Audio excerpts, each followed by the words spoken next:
Ooh, that's big. That's what she said, right? Hello. Y'all, it is freezing today. That rain has it freezing to me. You know what I'm saying? Let me set my little timer for 25 minutes. Because we got 29. Right? How are you? Look, I'm freezing. I still have my scarf on. What's going on? What's up? What's up? What's up? How are you? How are you? How's it going? What's today? Happy Tuesday. Tuesday is Tuesday. Okay? You choose how your day will go. That's what Tuesday means. All right. So I know I stepped in and I made a little, if you're following the videos in order, we kind of stepped off to the side because it was finals time and we had a couple things that we had to review. So I'm going to jump back in and go back to, what did I have over here? We were talking about those properties, right? And I think we were solving linear equations in one variable. So I decided, let me see, let me move this fan out of the way. We sure don't need that today. We got solving linear equations in one variable. And all that means is that we're solving linear equations. Linear equations, of course, are the equations that make a line, and we're using one variable. Okay? So we're going to step it up a little bit, meaning that I'm going to try to buy bigger, not buy, but find a little bit more complex equations so that you can check. And I also want to make sure that we're clear on the distributive property, right? Because we have to use the distributive property a lot. Now I don't want to just blow by it like you don't know, like you automatically know what it is. So here's the rule, here's the technical rule. It says that if A and you have B plus C inside the parentheses, if A is being multiplied or if B plus C is being multiplied, this does translate to A times B plus A times C. Right? And so essentially you're doing A times B and then come back and do A times C. This is your first one and this is your second one. Because that's your first term and that's your second term. And you're going to add those values together. Okay? So, an example, it would be now, mind you, the example I show you, it does work. However, we should always follow our order of operations. Don't forget that, okay? But essentially what it's saying is that 2, and if you had 5 plus 7 in here, it's essentially saying, mind you, you're supposed to do order of operations, but yes, 2 times 5 plus 2 times 7. We know 2 times 5 and 2 times 7. And our final answer is 24. And this is what it will look like if you don't have equals, so don't just throw equals up there. Okay? Don't just throw equals up there. Now, if it gave it to us with the equals, it would say that is equal to 2 times 5 plus 2 times 7. And notice I used just the little dot, right? And so if we're following our order of operations, what's 5 plus 7? Right? That means 2 times 12, and it's saying 2 times 12 is equal to 2 times 5 is 10, 2 times 7 is 14, 24 is equal to 24. Yay! But that's just like I said, for you to get the gist of what the distributive property is. It means to distribute, to give to. You're just like the word distribute. When you're distributing gifts, if you're distributing packages, if you're distributing gum, you're giving it to somebody, right? So if you had 3 times x plus 2, and of course you're going to distribute that 3 to each term inside the parentheses. You're going to distribute that 3 to each term inside the parentheses. 3x plus 6. And because they're not like terms, you know it's in the simplest form that it can be. Okay? So let's step it up. Let's step it up some. Ooh, I'm actually getting warm. I'm feeling brave and bold. I can take this scarf off. Ooh. I'm telling y'all, it's been freezing all day. I hope that everybody's safe and y'all didn't get rained on too heavily. Okay, let's see. I had a good one, I thought. Okay, here we go. Let's do this.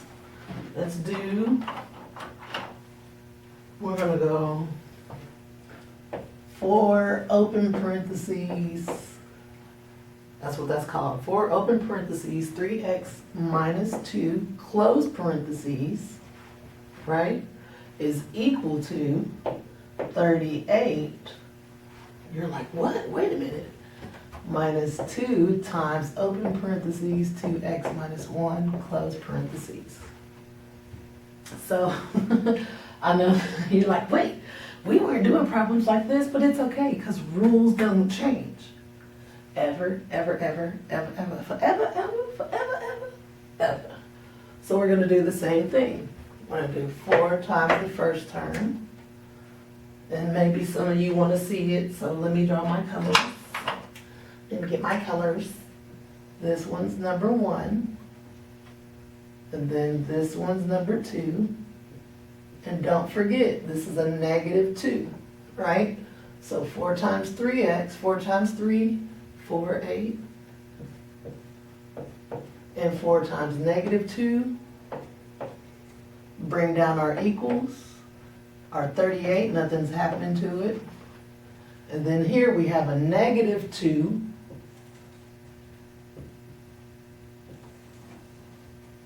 Times a negative 1 over here, right?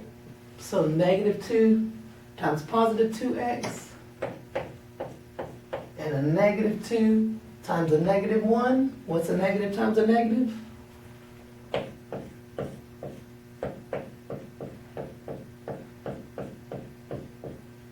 Positive, right? Negative times a negative is a positive. So we have plus 2. And now what's the next step? What did we learn before this?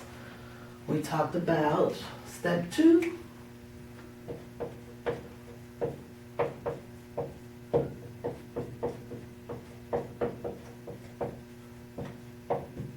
Right? So first we distribute if we need to distribute. Then we combine like terms. So where are our like terms? What did we say? It has to have the variable term. It's a variable term, or it can be a constant value. All constant values are like terms. Don't forget that, right? So we know we have this constant value, this constant value, and this constant value. So negative 8. The sign always goes in front of the number. Positive 38 and positive 2, and these are on the same side. So we can go ahead and combine those because they don't require us to do anything yet. So we'll just bring everything down because all we're doing right now is combining these two like terms. So we're going to bring the 12x minus 8 down. And this is what I was talking about when I said 1 evaluation per line. Once I do this, what's 38 plus 2? Right.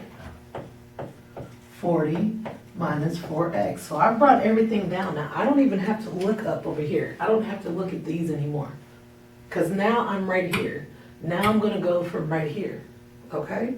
That's why we do 1 change, 1 evaluation per line. We did that one. We brought everything else down. And we'll continue to do it like that. And as you do that, you will pick up your speed. As you do that, you will start to recognize and be more comfortable with the process and the steps. And soon, you may not have to do it. But for right now, let that be part of your process. This is how you're growing and learning. So are we done combining like terms? Not yet, because we have an x over here and an x over here. And in order to solve for it, we have to get it all together in one spot, right? We have an equals, which gives us a left side and a right side. And so we need to combine our variable term to one side. It doesn't matter which side. It just has to be all collected on one side. I like to work with positive. So I'm gonna go ahead and move, or because this 4x is being subtracted, I'm gonna add it back on there, kind of balancing it out, right? Making it neutral. But whatever I do to one side, you have to do to the other. And so now this 4x is gone, right? And this is what we call, remember I told you this is vertical. We do have horizontal. Horizontal would look, this is how it would look if you did it horizontally.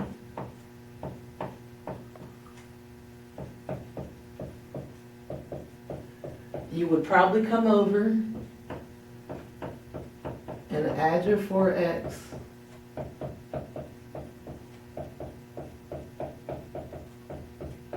Or maybe you would add it at the end. I really don't know. I'm only guessing. You would have to know that 12x is positive, right? And we know that if there's no sign, it's automatically positive. This is what it looks like horizontally. Did I mix that up? Anyway, this is what it looks like horizontally. This is what it looks like vertically, going up and down, right? Vertical, horizontal, which you know because you know graph paper. All right. So over here, those are gone. I'm going to bring down my 40. I'm going to bring down my equals. I'm going to bring down my -8. And now I can say 12x plus 4x because those are like terms. 12 plus 4 is 16. All right, so now I'm done up here. I don't have to look at this anymore. As long as I didn't make any mistakes, I don't have to look at this. And I won't know I made any mistakes till I get down to the end and I go back to check it. That's going to let me know when I made a mistake. Okay? So now I have 16x minus 8 is equal to 40. Again, my 8, this -8 is a constant value. 40 is a constant value, so I'm going to move the 8 over, combining these like terms. Since it's being subtracted, I'm going to add it back, kind of neutralizing it, making it 0, but whatever I do to one side, I have to do it to the other, right? Because it's like a teeter-totter, right? You remember those seesaws? So you're like this for your equation, you're equal, but we added 8. So when we added 8, this side went heavy. So now we have to come back and add 8 so it goes back even again, right? Okay. So now these two are gone and I can bring down my 16x and that is equal to what is 40 plus 8? 48. Now, we're almost done, but we have to solve our whole goal. The whole purpose of this is to say what x is representing in this equation. And we won't know that until we get x by itself, we get it isolated, right? And we've almost got it by itself. Right now we have 16 of them. We know 16 x's has a value of 48, but we don't need to know what 16 x's are. We need to know what 1x is. So that's when we go back and we're like, oh, this operation is multiplication. How do I undo multiplication? What's the opposite of multiplication? Flip back through your notes if you can't remember. Division, yes. So, since I want this 16 by itself, since I want this x by itself, I know that I have to divide by the coefficient. Whatever the coefficient is in front of the variable, that's what I'm dividing by. And since it's 16, and why? Because 16 divided by 16 is 1.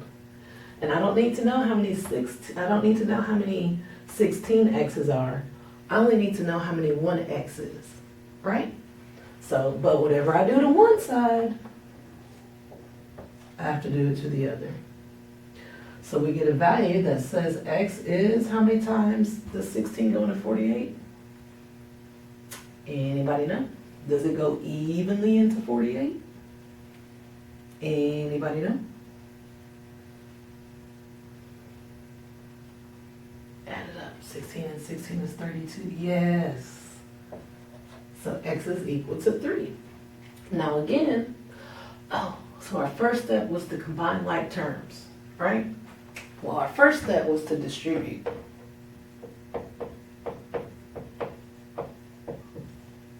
Our our second step was to combine like terms as many times as needed, right?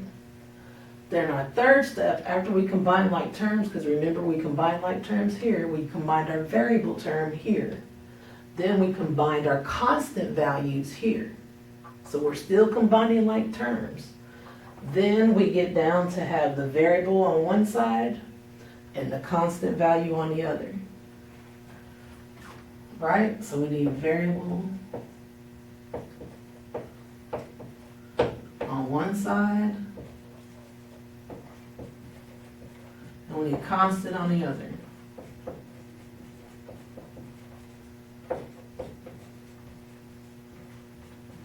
And so if our variable term, let's make it variable term.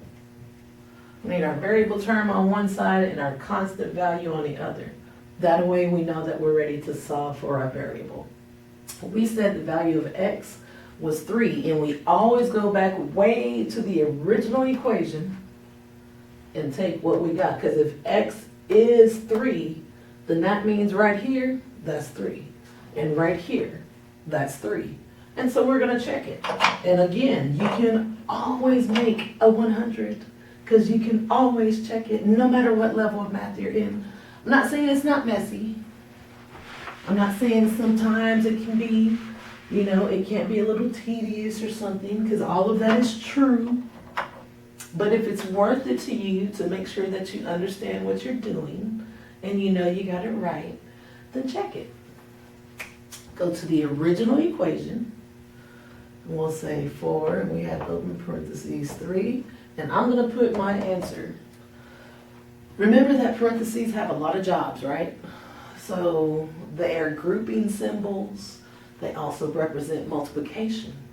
So I'm going to put my 3 in parentheses because it's holding that.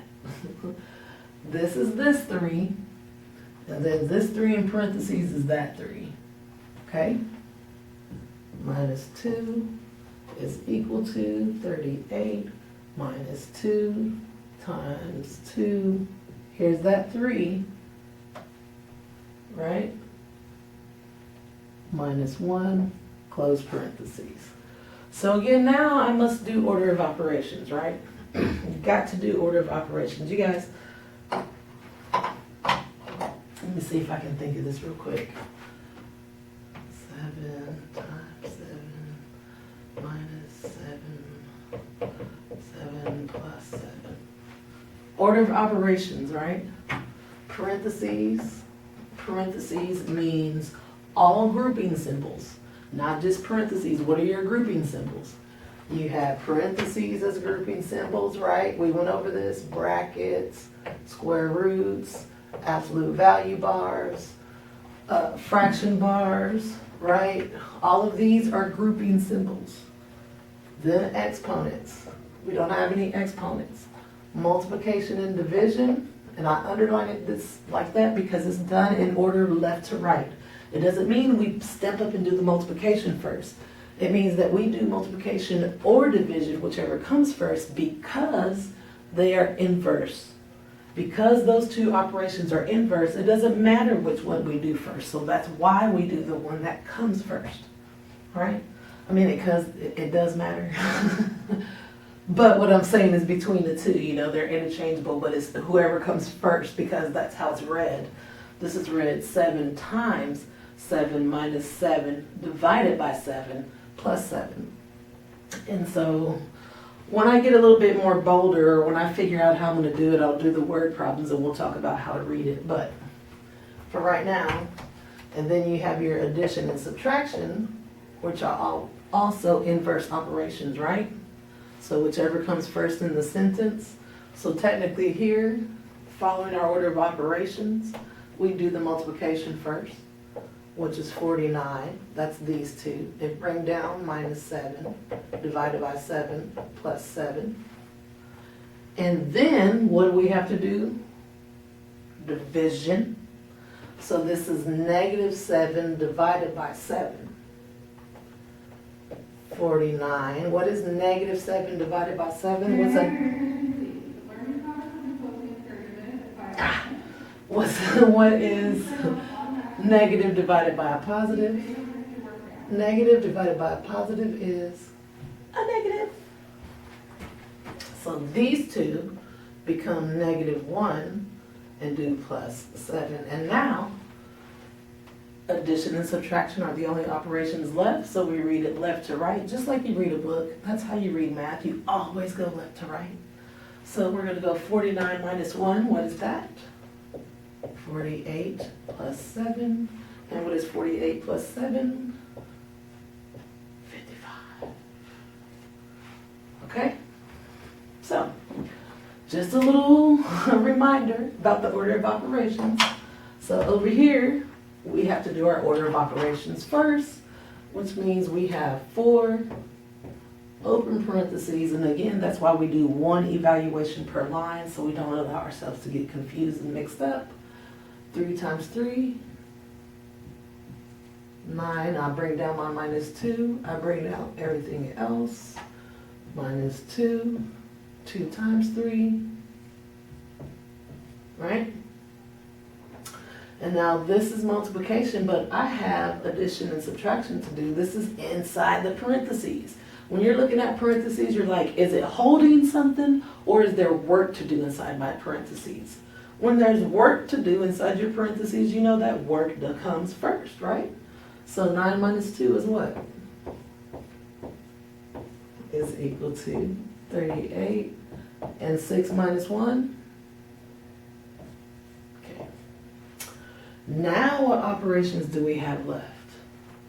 Multiplication, subtraction, multiplication. Yes, that is a -2, but when we're looking at our operations, we're going to call it subtraction because that's what it is as well.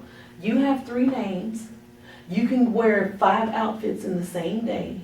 So can the numbers. 7 times 4. And 38 minus 10. 1 change per line is going to look like this. And that is your check. So we know for sure that X is 3. Because we got a true statement. 28 is equal to 28. Right?